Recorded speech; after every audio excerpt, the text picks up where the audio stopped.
Assalamualaikum warahmatullahi wabarakatuh. Perkenalkan, saya Ashar Junaidi dari kelas 5D. Saya akan menjelaskan materi dengan judul manajemen mutu terpadu dalam konteks pendidikan. Yang pertama, proses implementasi manajemen mutu terpadu dalam konteks pendidikan.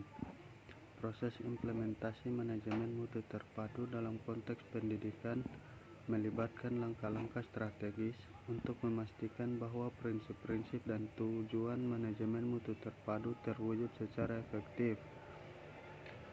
Pertama, lembaga pendidikan perlu melakukan audit menyeluruh terhadap proses dan sistem yang ada.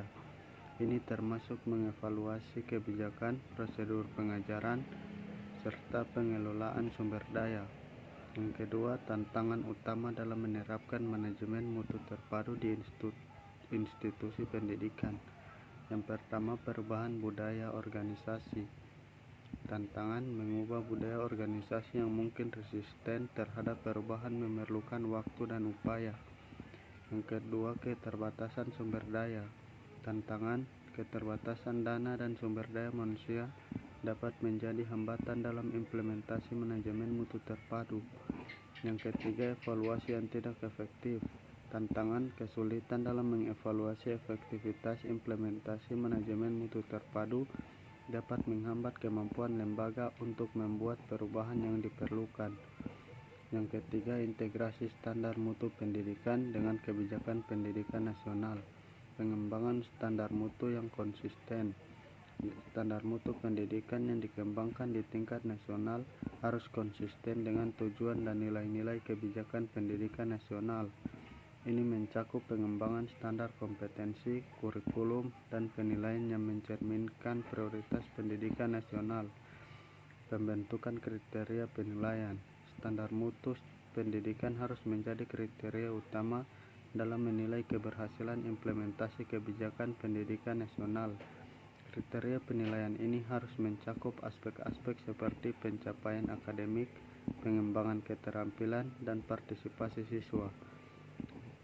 Sinkronisasi rencana strategis. Standar mutu harus disinkronkan dengan rencana strategis pendidikan nasional.